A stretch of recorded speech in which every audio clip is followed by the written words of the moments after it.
Au fond, ne me semble digne d'être raconté que les événements de ma vie par lesquels le monde éternel a fait irruption dans le monde éphémère. C'est pourquoi je parle surtout des expériences intérieures. Parmi elles, je range mes rêves et mes imaginations, qui constituèrent de ce fait la matière originelle de mon travail scientifique. Ils ont été comme un basalte ardent et liquide à partir duquel s'est cristallisée la roche qu'il m'a fallu tailler. Auprès des événements intérieurs, les autres souvenirs pâlissent. Voyages, relations humaines, milieux. Beaucoup de gens ont connu l'histoire de notre temps et ont écrit à son sujet. Il vaut mieux la lire dans leurs écrits ou se la faire raconter. Le souvenir des faits extérieurs de ma vie s'est, pour la plus grande part, estompé dans mon esprit ou a disparu. Mais les rencontres avec l'autre réalité, la collision avec l'inconscient, se sont imprégnés de façon indélébile dans ma mémoire. Il y avait toujours là abondance et richesse. Tout le reste passe à l'arrière-plan. C'est ainsi que les êtres, eux aussi, ne sont devenus pour moi d'impérissables souvenirs que dans la mesure où leur nom était depuis toujours inscrit dans le livre de mon destin. Faire connaissance avec eux équivalait à un ressouvenir.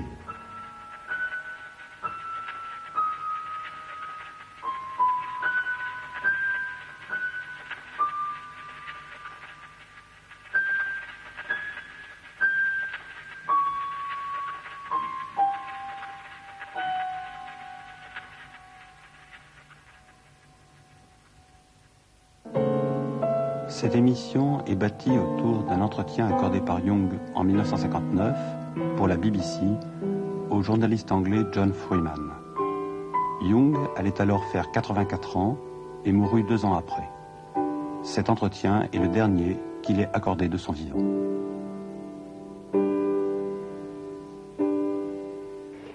Do you remember the occasion when you first felt consciousness of your own individual self? That was in my 11th year. There I suddenly, on my way to school, I stepped out of a mist. It was just as if I had been in a mist, walking in a mist, and I stepped out of it and I knew I am what I am. And then I thought, but what have I been before? And then I found that I had been in a mist, not knowing to differentiate myself from things. I was just one thing among many things. Now, was that associated with any particular episode in your life, or was it just a normal function of adolescence? Well, that's difficult to say. As far as I can remember, nothing had happened before that would explain this sudden coming to consciousness. You hadn't, for instance, been quarreling with your parents or anything? No.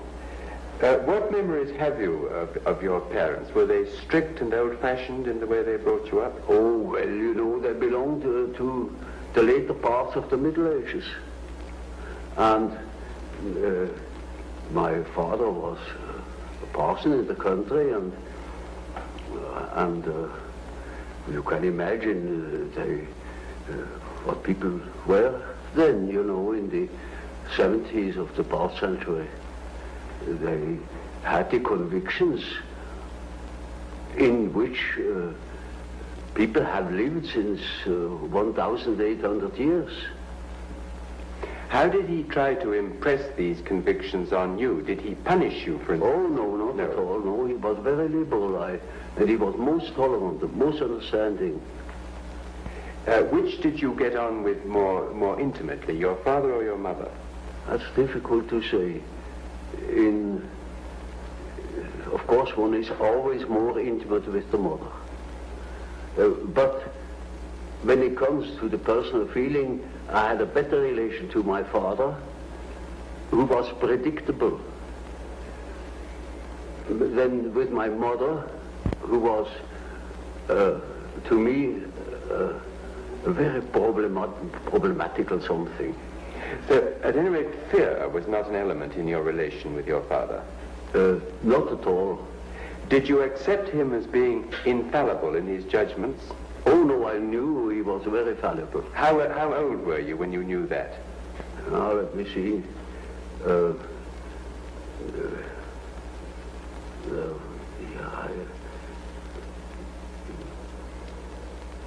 Perhaps 11 or 12 years old. It was hanging together with the fact that I knew I was.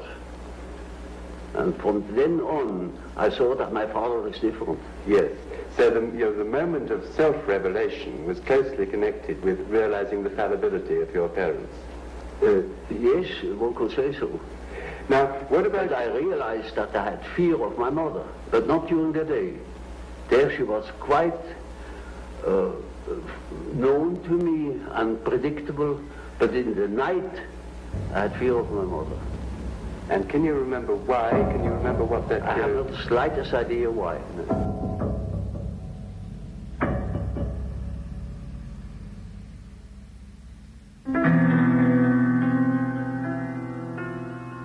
Jung vient de dire que un jour, il est sorti du brouillard et il a compris qu'il était, qu'il existait. Mais à cet instant, il a aussi su que son moi n'était pas tout à fait assuré.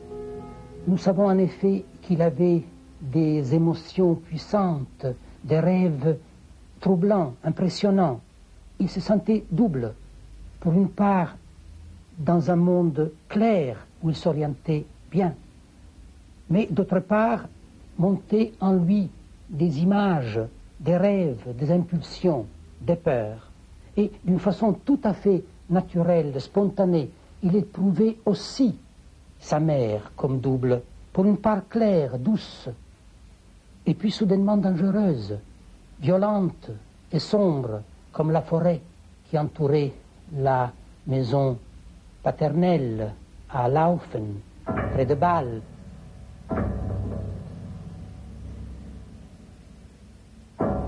Dangereuse comme le vent, comme les cris des animaux, comme les ombres dans la nuit tombante. En somme, sa mère, avec ses grondements soudains, qui faisaient trembler sa personnalité naissante et la faisaient tomber dans les obscurités de la peur de ne plus exister, était la nuit comme la forêt. L'expérience concrète et extérieure qui faisait écho à l'expérience intérieure de ses impulsions soudaines, de ses craintes et de ses pensées qui montaient en lui, qui montaient d'où justement d'une partie de lui-même pas assurée, peu claire, sombre, peu connue, inconnue même, inconsciente. We lived in the country, and I had no brother and no sister. My sister was born very much later, when I was 9 years old. And so I was used to be alone, but I missed it. I missed company. And in school it was wonderful to have company. But soon, you know, in a country school, naturally, I was far ahead. And then I began to be bored. What sort of religious upbringing did your father give you? Oh, we were Swiss Reformed. And did he make you attend church regularly? Oh, well, that was quite natural. Yes. Everybody went to church on Sunday. And did you believe in God? Oh, yes. Do you now believe in God? Now? Difficult to answer. I know. I don't need to believe. I know.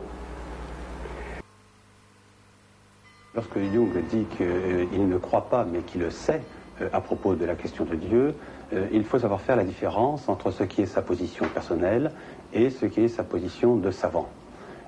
En tant que savant, il a toujours dit que, évidemment, il ne pouvait se fonder que sur des faits et donc sur ce qu'il rencontrait dans sa pratique, et en particulier dans sa pratique psychologique et clinique. De ce point de vue-là, il est certain que dans l'inconscient de l'homme, et lorsque cet inconscient est négocié dans ce qu'il appelle lui-même l'âme de l'homme, il y a un centre qui est l'image de Dieu, ce qu'on appelle traditionnellement l'imago Dei, et que c'est autour de ça que l'homme peut se construire dans la relation avec cette image de la divinité.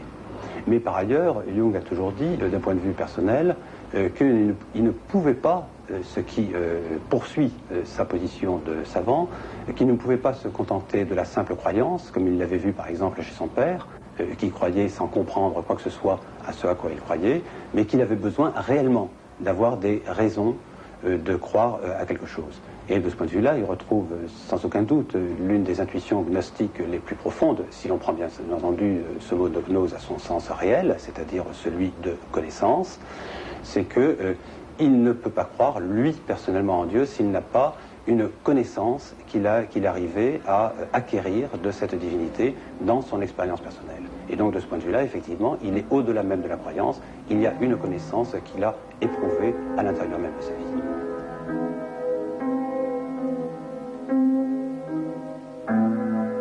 Écoutez, je commence par le néant.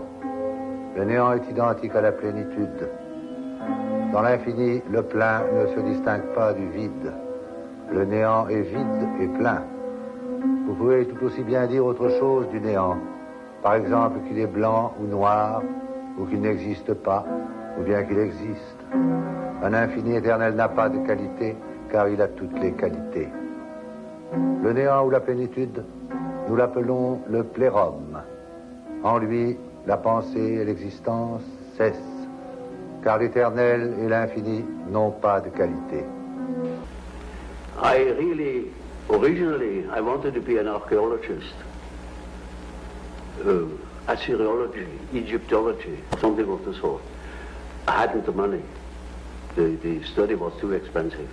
So my second love then belonged to nature, particularly zoology. And when I began my studies, I inscribed in the so-called philosophical faculty 2, that means natural sciences. But then I soon saw that it was the career that was before me would make a schoolmaster of me. I never thought I had any chance to get any further because we had no money at all. And then I saw that didn't suit my expectations, you know. I didn't want to become a schoolmaster. So I remember that my grandfather has been a doctor, and I knew that when I was studying medicine I had a chance to study natural science and to become a doctor, and a doctor can develop. You see, he can have a practice, he can choose his scientific interests more or less. At Ireland, I would have more chance than being a schoolmaster. Also, the idea of doing something useful with human beings appealed to me. And did you, when you decided to become a doctor, have difficulty in getting the training at school and in passing the exams? Particularly, I had a difficulty with certain teachers that didn't believe that I could write a decent thesis. I remember one case where the teacher had the habit to discuss the papers written by the pupils, and he took the best first, and he went through the whole number of the pupils, and I didn't appear, and I was badly troubled over it. And I thought, well, it is impossible that my thesis can be that bad. And when he had finished, he said, there is still one paper left over, and that is the one by Jung. That would be by far the best paper if it hadn't been copied. He has just copied it somewhere, stolen. You are a thief, Jung.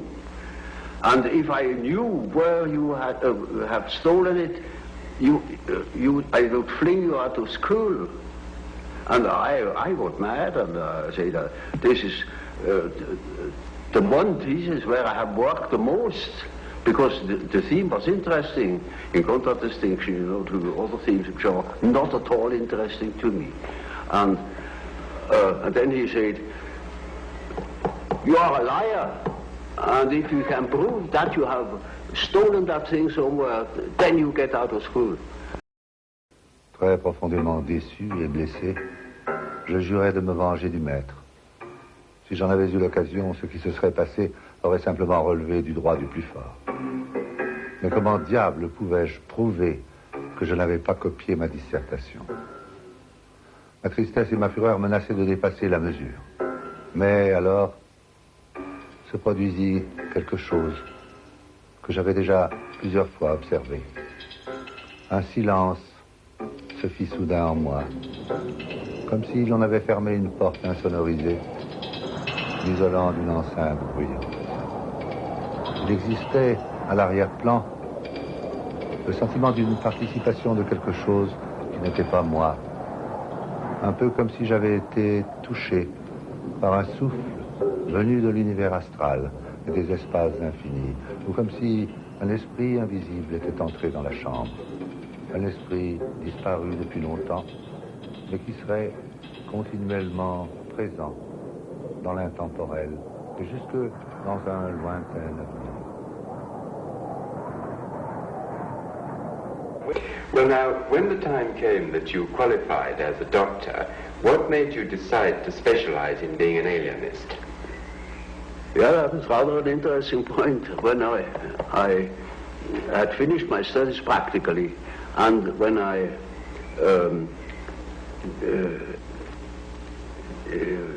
didn't know what I really wanted to do, I had a big chance to follow one of my professors. He was called to a new position in Munich, and he wanted me as his assistant. But then, in that moment, I studied for my final examination. I came across the textbook, a textbook of psychiatry. Up to then, I thought nothing about it, because our professor then wasn't particularly interesting. And I only read the introduction to that book, where certain things were said about psychosis as a maladjustment of personality. That hit the nail on the head. In that moment, I saw I must become an alienist. My heart was thumping wildly in that moment. When I told my professor I wouldn't follow him, I would study psychiatry, he couldn't understand it. No, my friends, because in those days psychiatry was nothing at all. But I saw one great chance to unite certain contrasting things in myself, namely, beside medicine, beside natural science, I always had studied history of philosophy and such subjects. It was just as if suddenly two streams were joining.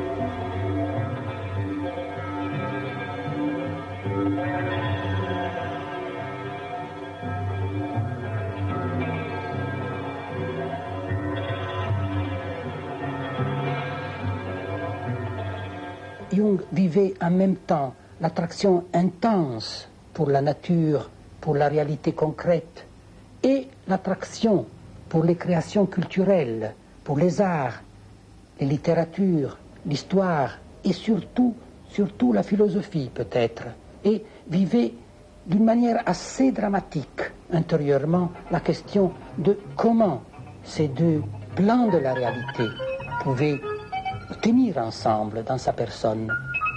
Or, il réalisait soudainement que la psychiatrie se situait justement à cheval de ces deux mondes qui l'attiraient, puisqu'elle posait la question des cas de faillite de cette imbrication de nature et d'esprit et réaliser que d'ici voué pouvait l'amener à mieux assouvir sa vraie passion de pénétrer la réalité humaine aussi complètement que possible.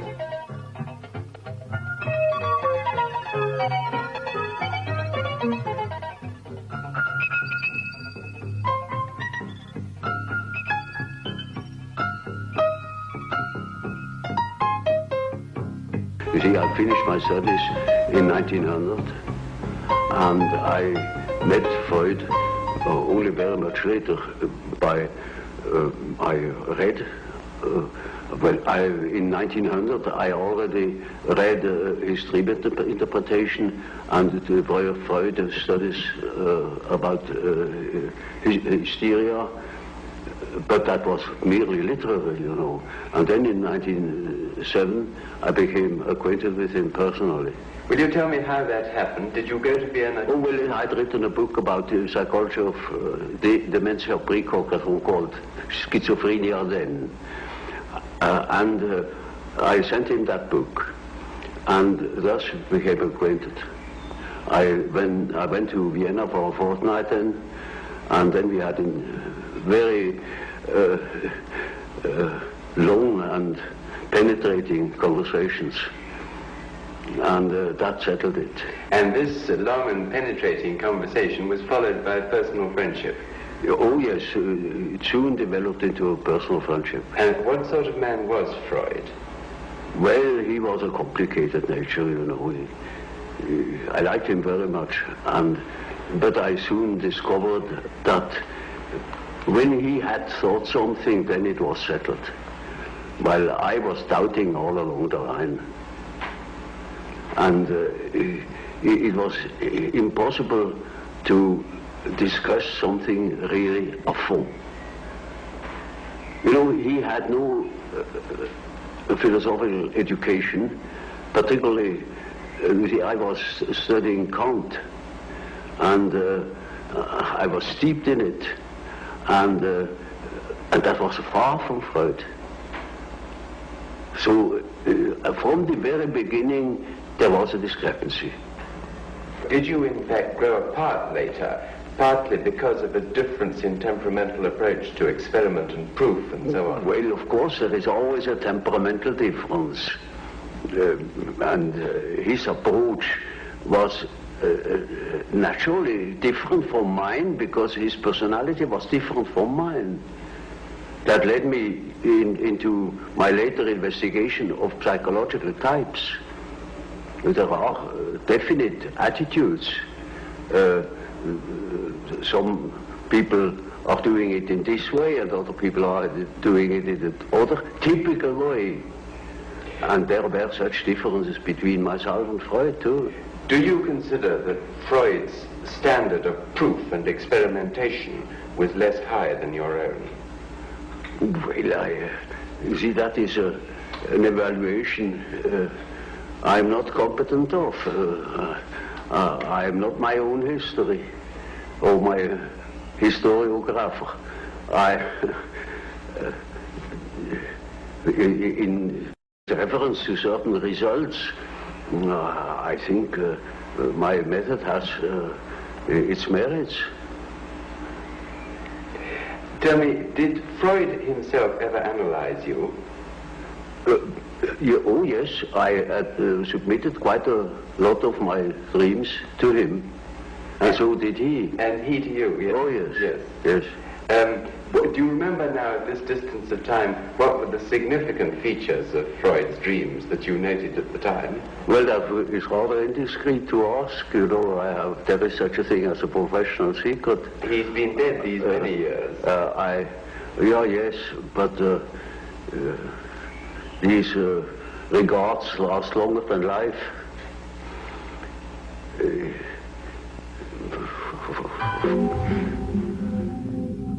J'ai eu un rêve à l'époque où je travaillais avec Freud.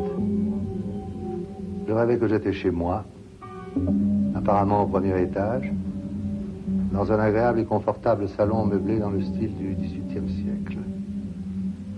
Je fus étonné de n'avoir jamais vu cette pièce auparavant, et je commençai à me demander à quoi ressemblait le rez-de-chaussée. Je descendis, et je découvris que les pièces étaient plutôt sombres, aux murs recouverts de boiseries, avec des meubles massifs datant du XVIe siècle, ou même d'une période antérieure. Ma surprise et ma curiosité s'accrurent. Je voulais voir l'architecture totale de la maison. Je descendis dans la cave, où je trouvais une porte donnant sur un escalier qui menait à une vaste pièce voûtée. Elle était pavée de grandes pierres et les murs semblaient très anciens. J'examinai le mortier et je découvris qu'il était mélangé d'éclats de briques. Manifestement, les murs étaient d'origine romaine. Ma curiosité ne cessait de croître. Dans un coin, je vis un anneau de fer fixé à une dalle. Je la soulevai et je vis un autre escalier, très étroit, menant à une sorte de caveau qui ressemblait à une tombe préhistorique contenant 2 crânes, quelques os et des fragments de poterie.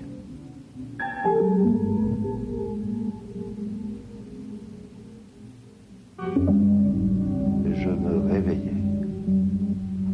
Si Freud, lorsqu'il analysa ce rêve, avait suivi ma méthode consistant à explorer les associations qui s'y rapportent directement et son contexte, il eût entendu une très longue histoire.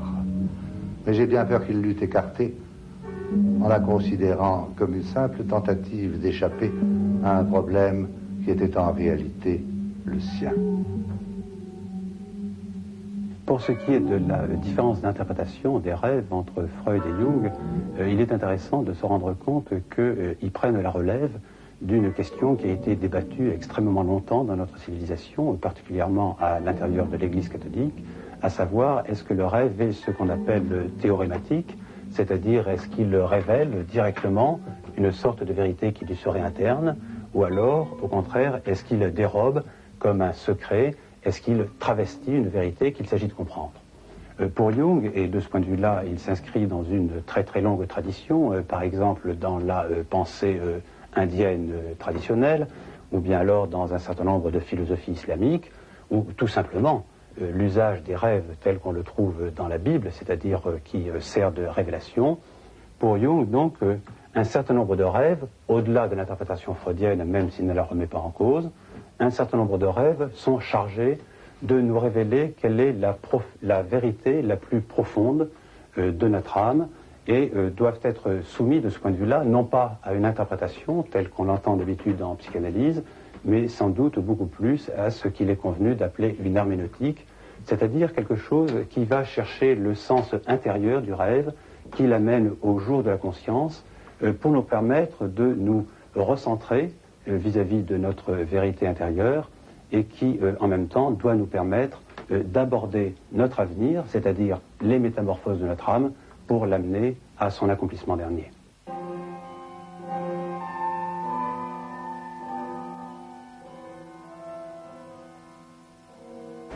Can we move on to the time when you did eventually part company with Freud?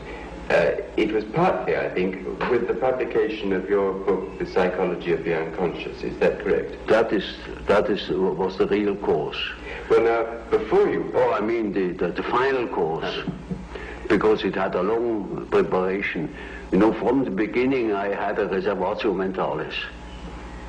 I couldn't agree with quite a number of his ideas.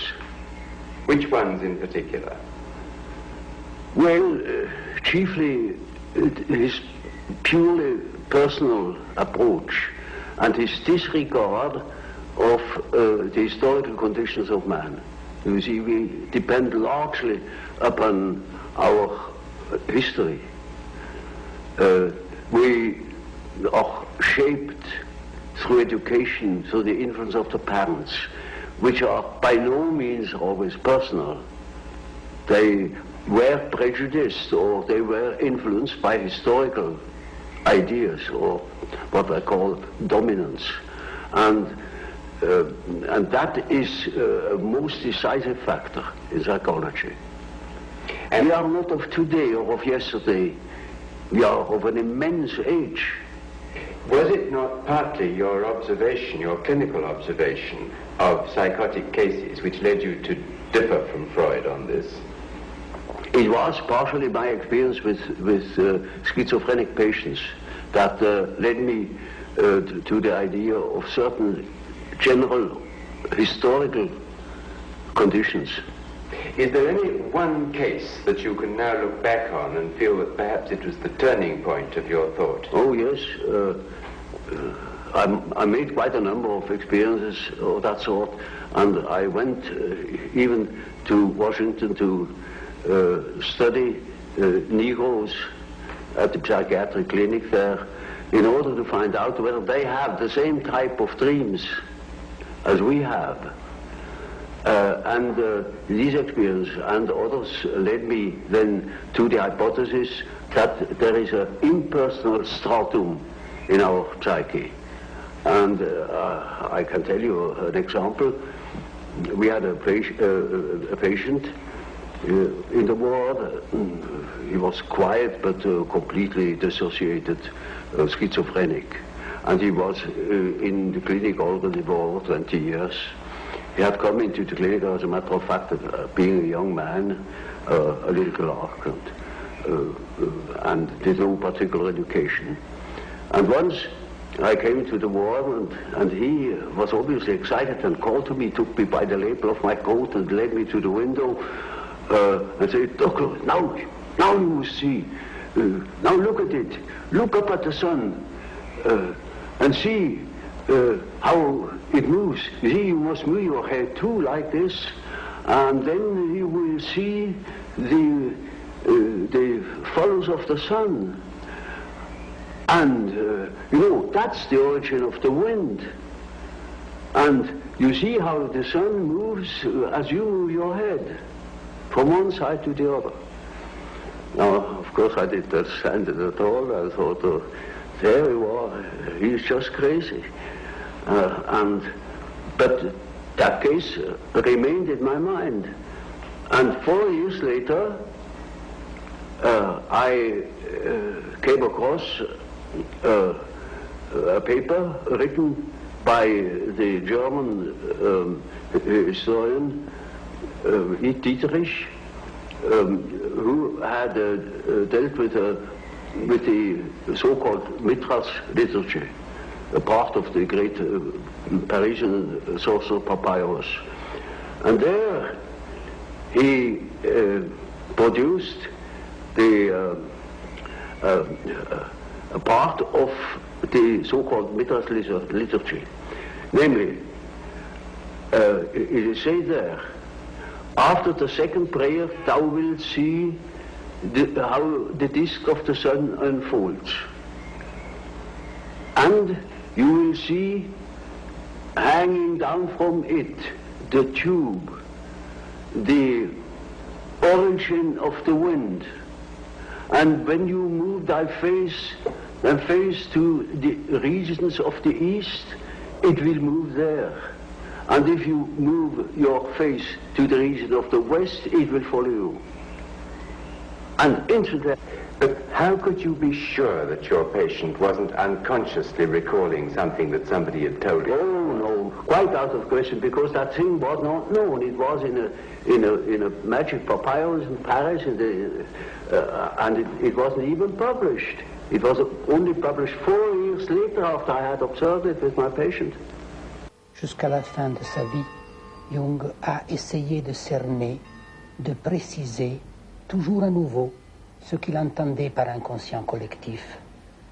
En quelques mots simples, on peut dire que l'inconscient collectif est, pour Jung, d'abord la matrice créatrice, la réalité d'une énergie indéfinie et active dont montent au conscient les inspirations nouvelles, les intuitions, les créations.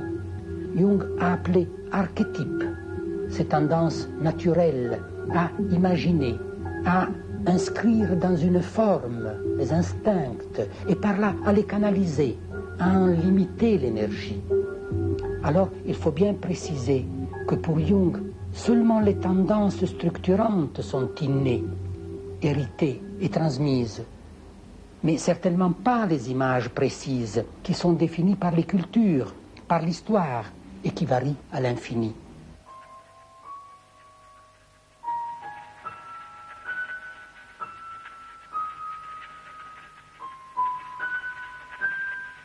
Lorsque Jung parle de l'inconscient collectif, il ne parle pas du tout d'un inconscient qui serait commun à tout un groupe, ou à tout un peuple, ou à toute une masse, mais ce qu'il désigne, ce sont des structures a priori de cet inconscient, ou de ce qu'il appelle l'âme, en tout point comparables, par exemple, aux catégories logiques de la pensée, qui, bien évidemment, sont les mêmes pour tous les hommes, partout et en tout lieu. À partir du moment où il a défini ainsi l'inconscient collectif, il s'agit aux yeux de Jung, pour tout homme, de négocier justement cet inconscient et de le négocier suivant son chemin et sa voie propre. Ce qui, bien entendu, signifie par là même que l'homme a quasiment un combat à mener contre la masse dans laquelle il est éventuellement aliéné, afin de retrouver son authenticité propre. C'est le processus d'ailleurs que Jung appelle le processus d'individuation, par lequel nous devenons non pas un individu, mais beaucoup plus nous devenons une personne. Qu'est-ce que cela veut dire au juste? C'est-à-dire que, une fois désaliénés de la projection que nous pouvons faire de tous les gens qui nous entourent, de la société dans laquelle nous sommes immergés, nous rentrons dans notre propre intériorité et nous trouvons le véritable centre de notre personnalité. Un centre qui renvoie à ce qu'il y a peut-être de plus impersonnel et qui en même temps nous fonde en tant que personne. Now, tell me, how did you first decide to start your work on the psychological types? Was that also as a result of some particular clinical experience? Less so, it was a very personal reason, namely to do justice to the psychology of Freud, also to that of Adler, and to find my own bearings. That helped me to understand why Freud developed such a theory, or why Adler developed his theory, his power principle. Have you concluded what psychological type you are yourself? Naturally, I have devoted a great deal of attention to that painful question, you know. And reached a conclusion? Well, you see, the type is nothing static. It changes in the course of life. But I most certainly was characterized by thinking. I always thought, from early childhood on. And I had a great deal of intuition too. And I had a definite difficulty with feeling. And my relation to reality was not particularly brilliant. I was often at variance with the reality of things. Now that gives you all the necessary data for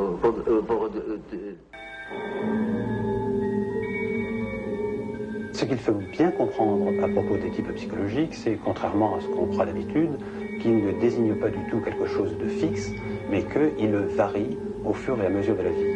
On n'est pas forcément tout le temps un extraverti ou un introverti, on n'est pas tout le temps forcément quelqu'un où prédomine la fonction de la pensée ou la fonction de l'intuition ou celle du sentiment.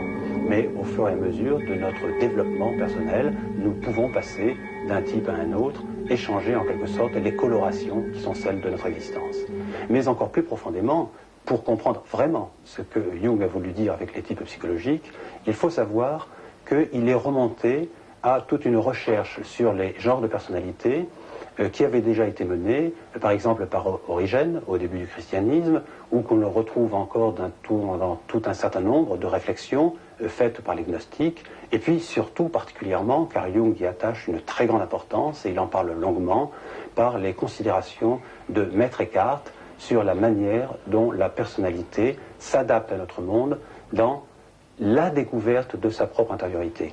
De ce point de vue, on peut dire que le type introduit plus profondément à l'idée de l'archétype, à condition de comprendre ce mot tel que Henri Corbin l'a lui-même expliqué à propos de Jung, c'est-à-dire que ce n'est pas un type qui vient d'une préhistoire de l'être humain, c'est beaucoup plus un type qui est sans arrêt à l'origine, mais d'une origine tout le temps prête à se révéler, et que de ce point de vue-là, c'est comme le canal obligé par lequel se manifeste dans notre vie notre vérité intérieure la plus profonde.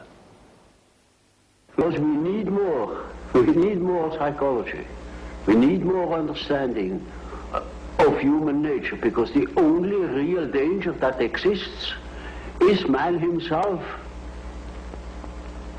He is the great danger, and we are pitifully unaware of it. We know nothing of man, far too little. His psyche should be studied, because we are the origin of all coming evil. Well, does man, do you think, need to have the concept of sin and evil to live with? Is this part of our nature? Well, obviously. And of a Redeemer? That is an inevitable consequence. This is not a concept which will disappear as we become more rational. It's something... Well, I don't believe that man ever will deviate from the original pattern of his being. There will always be such ideas. For instance, if you do not directly believe in a personal Redeemer, as it was the case with Hitler, or the hero worship in Russia, then it is an idea. It is a symbolic idea. Lorsque Jung parle du Rédempteur, bien entendu, c'est par rapport à la conception qu'il le développe sur l'existence du mal.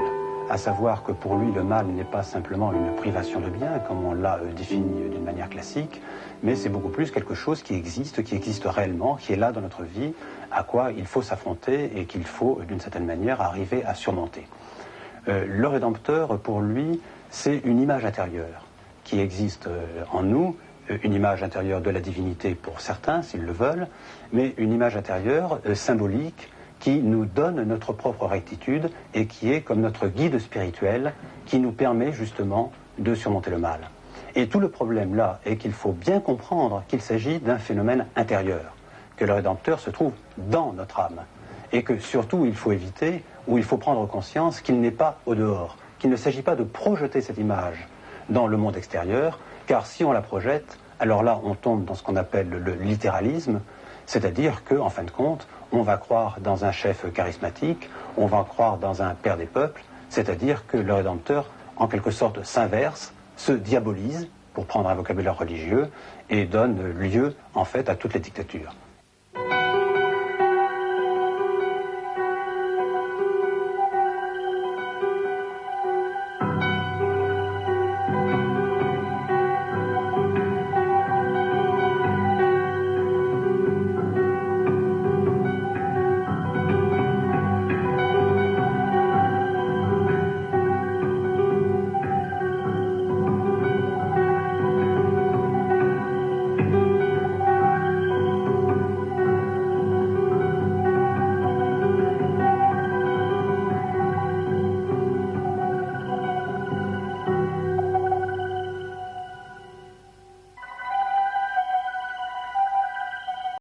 I remember you said that death is psychologically just as important as birth, and like it's an integral part of life, but surely it can't be like birth if it's an end, can it? Yes, if it's an end. And there we are not quite certain about this end. Because, you know, there are these peculiar faculties of the psyche that it isn't entirely confined to space and time.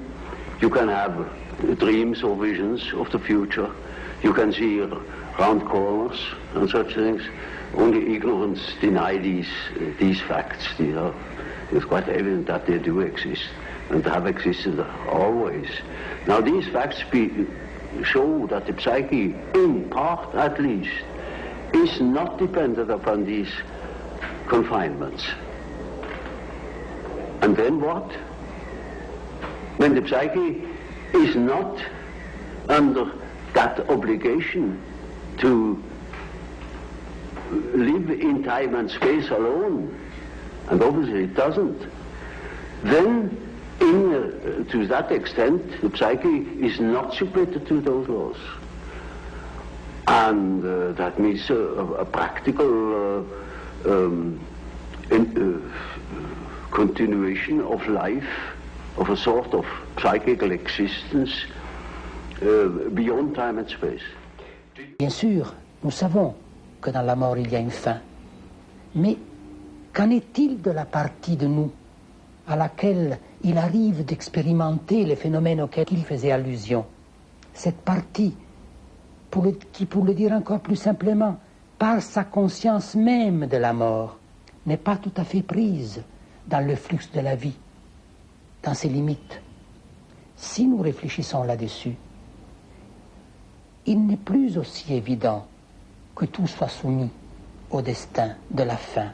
Et encore, ce noyau de nous-mêmes qui se questionne sur le sens de la vie, ou qui jouit de la beauté, ou qui obéit à sa loi intérieure sans tenir compte des intérêts immédiats. À quoi est-ce qu'il tend? Quel but a-t-il?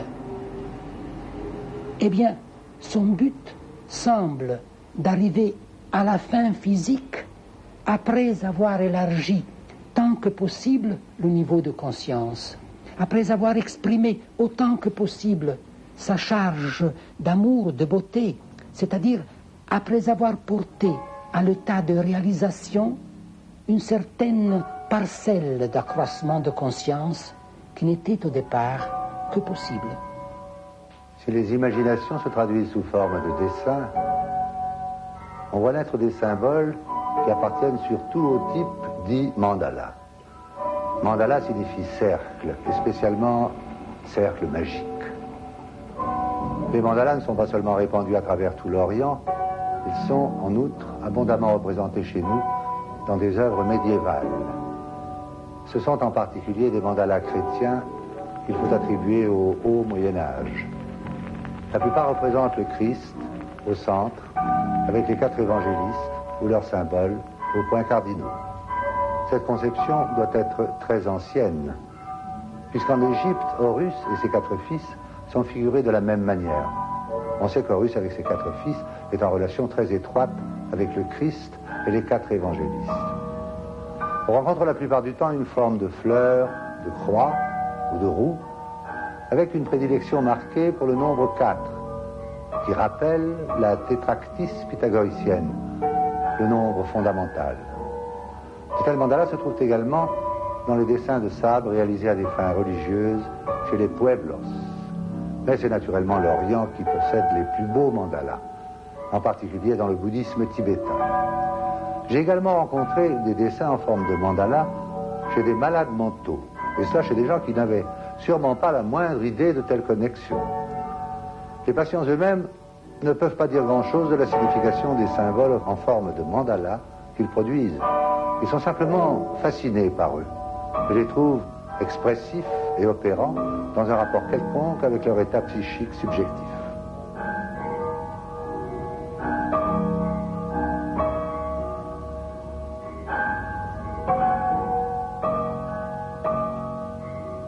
You see, the word belief is a difficult thing for me. I don't believe.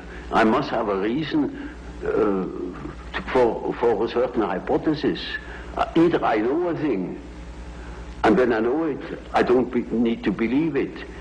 If I don't allow myself, for instance, to believe a thing just for the sake of believing it.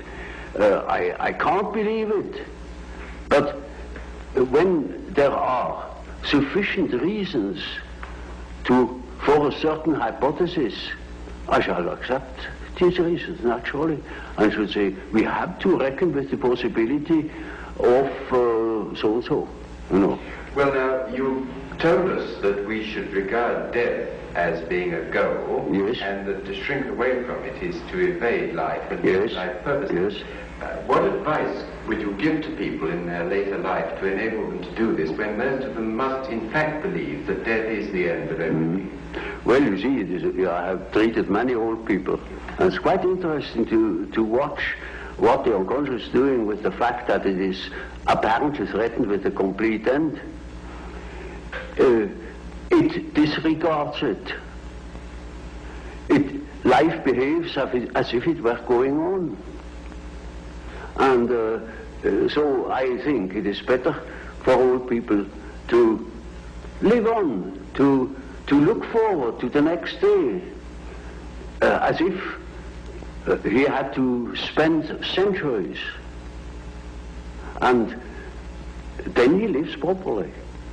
But when he is afraid, when he doesn't look forward, he looks back, he petrifies, he gets stiff and he dies before his time. But when he is living on, looking forward to the great adventure that is ahead, then he lives. And that is about what the unconscious is intending to do. Of course, it's quite obvious that we are all going to die, and this is the sad finale of everything. But nevertheless, there is something in us that doesn't believe it, apparently. But this is merely a fact, a psychological fact. Doesn't mean to me that it proves something. It is simply so. For instance, I may not know why we need salt, but we prefer to eat salt too, because you feel better. And so when you think in a certain way, you may feel considerably better. And I think if you think along the lines of nature, then you think properly. And this leads me to the last question that I want to ask you. As the world becomes more technically efficient, it seems increasingly necessary for people to behave communally and collectively. Now, do you think it's possible that the highest development of man may be to submerge his own individuality in a kind of collective consciousness? That's hardly possible. I think there will be a reaction. A reaction will set in against this communal dissociation. You know, man doesn't stand forever his nullification.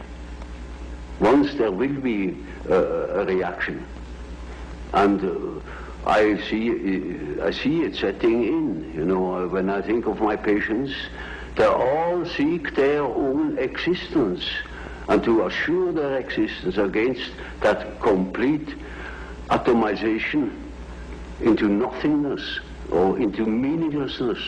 Man cannot stand a meaningless life.